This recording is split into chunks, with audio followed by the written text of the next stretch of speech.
But I try to make a difference in the world. The thing that I do, it's simple. It's a simple thing that I do. I drink a lot of coffee. And so I buy it from a little coffee shop down the end of my street, and I change the coffee I buy to make the world better. I now buy fair trade coffee from Ethiopia. Yeah.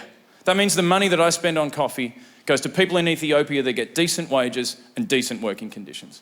And that's great. And the best thing is, it makes you feel good. It makes you feel great. Like I bought, over 2 years, probably 20 bags of coffee from Ethiopia. So I figure my name's probably gotten around by now. Probably got a nickname for me. Oh, Charlie Pickering, the White Mandela, something like that.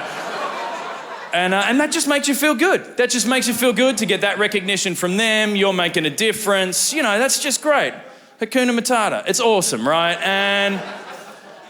And although the coffee, it could be better. All right, I'm just like, don't get me wrong, freedom tastes great, yada, yada, yada. It's just the non-fair trade coffee that I used to buy. Now that was some coffee, all right?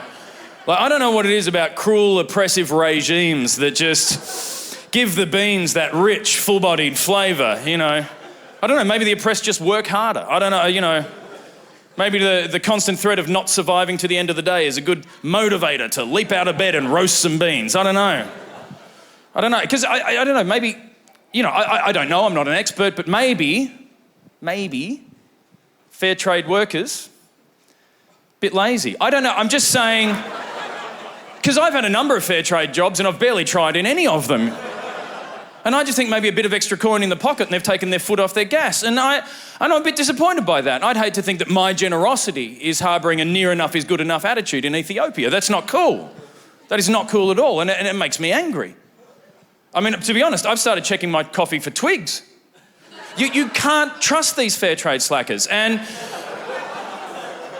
as I drink it, it's like bitter and it's flavourless and I don't enjoy it, and it started to make me angrier and angrier. And you know, now, you know, I just imagine the coffee makers in Ethiopia just lying around on the beans, mocking me. Oh, Charlie Pickering, the White Mandela, the fool, whose turn is it to piss on the beans today? And so that's made me angry, and now I'm like, right, every time I buy a bag of coffee, I cross the road to buy a pair of Nikes. I'm like, screw you, developing world, I'm going to keep you honest. It's weird that you applauded.